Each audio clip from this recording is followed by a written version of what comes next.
Thanks very much. Now, folks, let's switch gears just a little bit. The White House wants to raise government salaries next year. This despite a new CBO report that shows federal employees already earn 16% more than their private sector counterparts, including an incredible 48% increase in benefits. Well, tomorrow the House is set to vote on a new bill that would freeze all federal pay for another year. Let's talk. We have House members Charlie Rangel, Democrat from New York, and Sean Duffy, Republican from Wisconsin, and the sponsor of this pay freeze bill. Mr. Sean Duffy, let me talk to you. Start with you. 16% overall spread between federal government union workers and private counterparts. Okay, cash wages not so big, 2%. But on the other hand, benefits up 48%. Now that is an off-the-charts outrage as everybody in America tries to tighten their belt. What, if anything, can you do about this, Sean?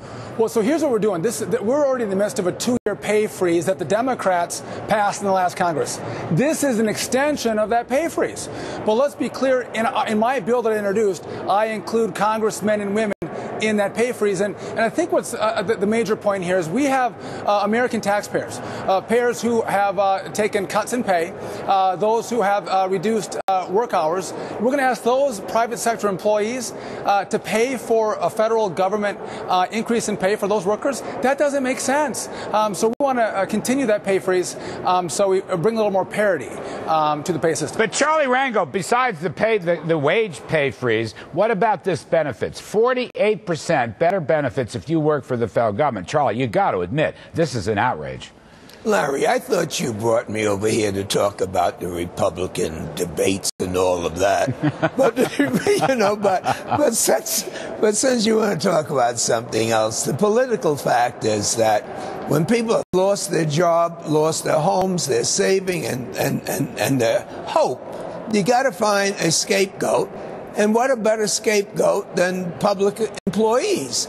The truth of the matter is that, yes, we should cut the deficit, we should adjust and make the tax system more fair, and it seems cruel not to give cost of living to people that are not responsible in the slightest way for the great debt that our country has accumulated.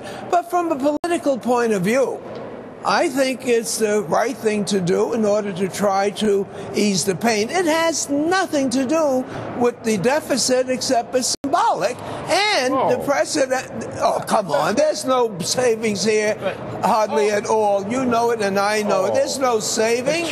But hold on a second. Sean Duffy, let me ask you. We have to talk about this. Charlie Rangel himself voted for freezing pay for federal employees in the last Congress.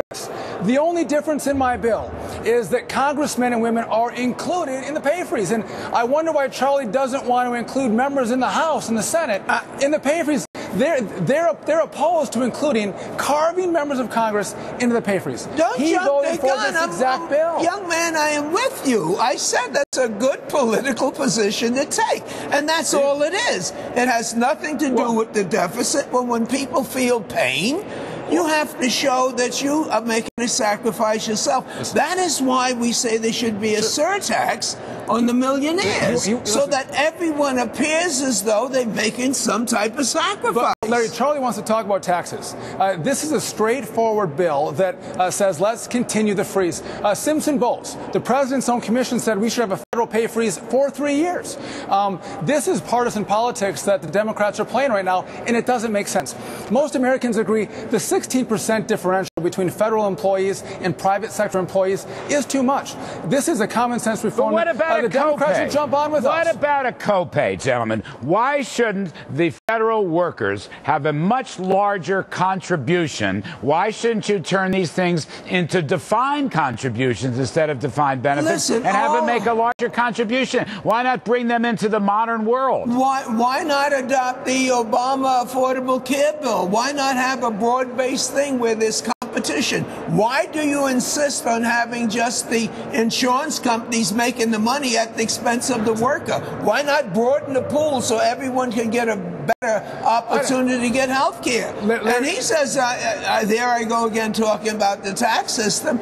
We got one of the worst tax systems in the whole doggone industrial world. I agree with that. And we should really reform that system. Sean, I want to give you the last word. Sean, what about copay? If I'm not mistaken, Paul Ryan wants a much bigger copay, maybe up to 50%. Maybe you want a bigger copay. Isn't that got to be part of this story? No, listen, we're talking Medicare, but the 16% differential is the whole pay package. Right. I'm talking benefits. I'm talking retirement and health care benefits, which are 48% higher than the private sector counterparts. No doubt we need to reform, but what I don't understand is why Charlie Rangel and his Democrat allies hate the private sector. Why does he want the private sector to pay for increased salaries for the federal employee? That doesn't make sense. The American people have called foul on that, and they agree that we should have a 3-year extension. Since when did senior members have to yield to the youth of tomorrow here? He can't take yes for an answer. I told him he has a good political bill, and I will be supporting it, and he's still beating up on it. I appreciate that. But he's new, and so what the heck? No one beats up on you, Charlie. No one beats up on you. Respect seniority. That's all I'm saying. I got to get out, gentlemen. Congressman Charlie Rangel of New York, thank you ever so much. Congressman Sean Duffy of Wisconsin, we appreciate it. Now, let's go to the Senate side.